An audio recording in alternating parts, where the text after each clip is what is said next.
This is A-Level Mathematics, Chapter 4. We're differentiating exponentials and logs.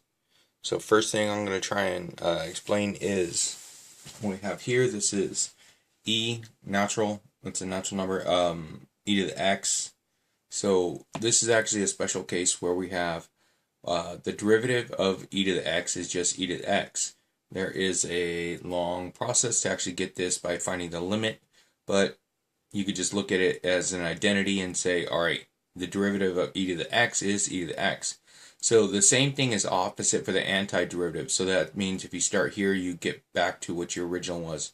So antiderivative or integration, e to the x is going to give me e to the x. So both front and back, it gets e to the x. Now, 4.2.1, find the equations of the tangents to the graph e to the x at the points here. So the tangent is the first derivative. So if I'm taking the first derivative of that, I get y equals, so first derivative, e to the x. So that's my first derivative. Now from there, I need to plug in at that point. So I'm going to plug in here, and it's going to give me the slope. So I plug in the x.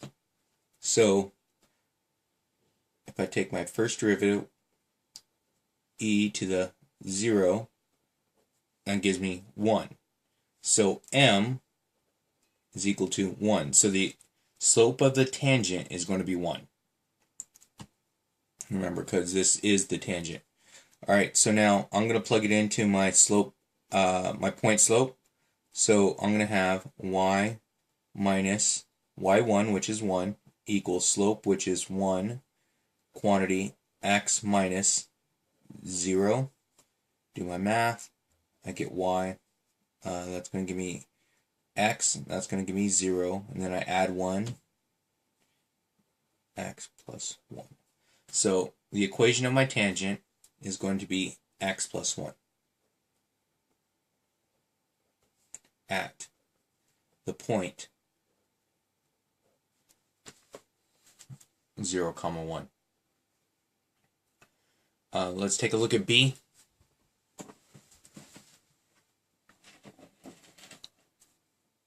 So on B, we're working with the same equation, again, with what we have here with y equals e to the x.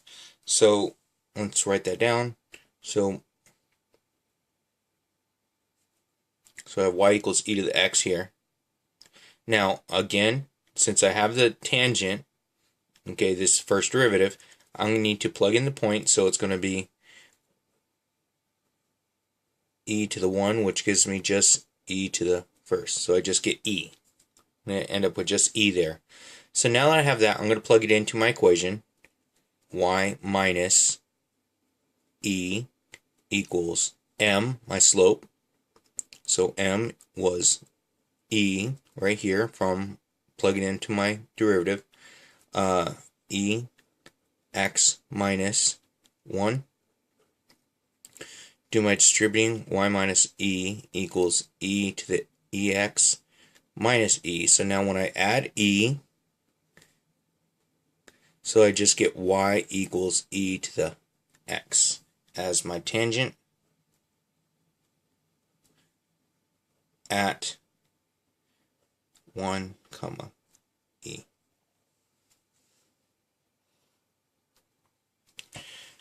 Uh, 4.2.2, we're going to find the derivative of each of these using the chain rule. So now, chain rule, I'll write it down here, is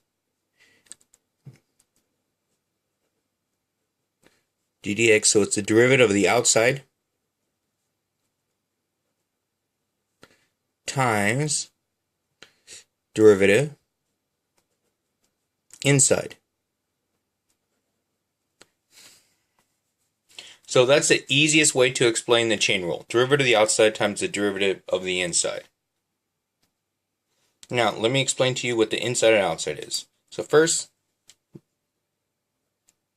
this, I'll consider that my inside because I have to take the derivative of this first, when I'm dealing with the e, I'm take the derivative of this, and it's going to be times the derivative of the whole thing. So now right here, I have the derivative of that. So if I take the first derivative, so now that's going to end up just becoming 2, because 2 to the x just gives me 2. The x goes down 1 power. So I get, let me see, equals 2 times, now the whole thing, which is going to be e to the 2x. I don't change anything there.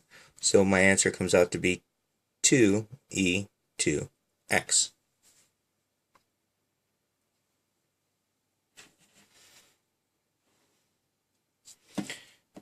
Now let's take a look at b.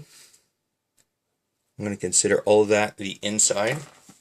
So taking the derivative of this, okay, the power goes down. Okay, so it's going to go down up front. So it's going to be negative 2x. So the derivative there, so I get negative 2x times the derivative of the outside. Outside would just be my e to whatever I have here. So it's going to be e to the negative 2x squared. It's a bad looking x.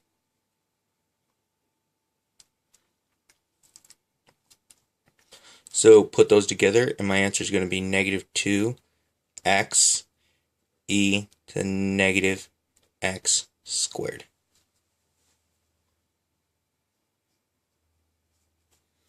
Let me see, C. Take a look at C. So I'm going to consider this my inside here. If I'm considering this my inside, I'm going to have, okay, taking the derivative of that. So this doesn't have an exponent, so that goes away and drops off. Okay, this doesn't have an x at all, so it drops off. This one right here is x to the first, so it goes down in degree, but then right here this just becomes 1. So it's going to equal to 1 times the outside, which would be e to the 2 plus x. So my answer is just going to be e 2 plus x.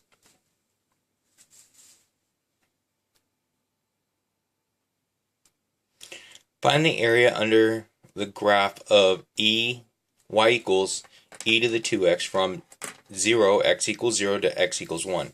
So now, whenever we're finding the area under the graph, that has to be my integration. So it's going to be an integration. So area under a curve is always integration, and it's going to be from here to here. So it's going to be from 0 to 1, and I have e to the 2x, and I'm taking the derivative for the x. So it's dx. So deriving it, the x. So this right here, the dx, says that I'm taking the derivative of x. Especially when you have multiple variables. We're going to get into that eventually, where we have like an x, y, and a z right here. So we're going to, this says first, now we're taking the derivative of only the x.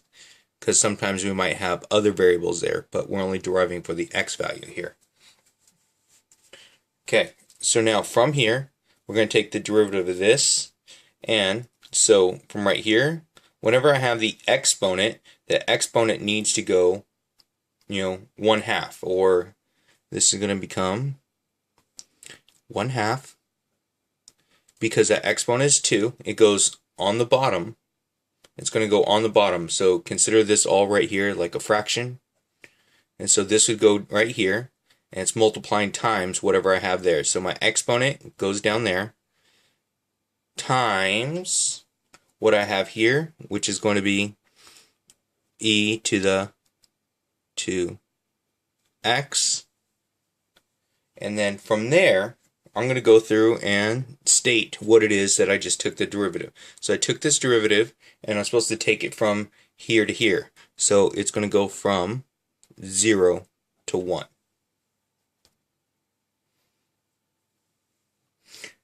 Okay, so continuing, alright, right here, I'm going to go, that this is going to be my first one, so I'm going to take this, which was the 1/2 e to the 2 times, okay, this is going to be 1, right here, So I start with that and I put it in there.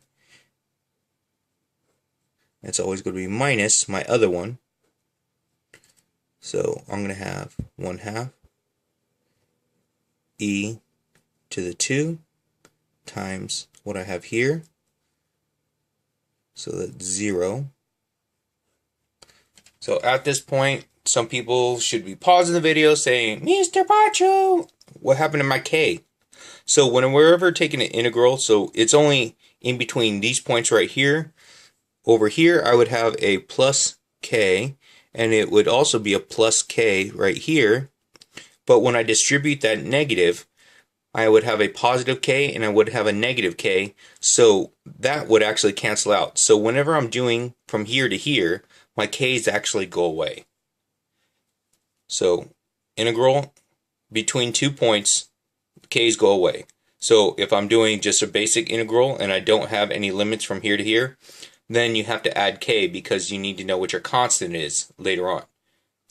So let's continue this one right here. So this is going to be 1/2 e squared minus 1/2. Now 2 times 0 gives me 0. So e to the 0 power is going to be 1. So e to the 0 is 1, so 1 times 1/2. And so I just get my 1/2 there. So because I have an e, I usually just leave it in this form right here. Sometimes you might see it with the same thing, common factor taken out. Be 1/2 e squared minus 1.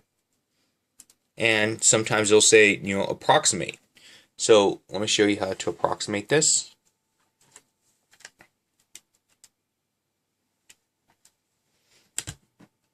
So in my calculator, I'm gonna plug in just my first one right here, so I didn't have to do the extra work. So it's 1 divided by 2 times e. So my calculator is gonna be right here. E raised to the second, close, minus 1 divided by 2. So I should get about 3.19 if I'm using 3 significant.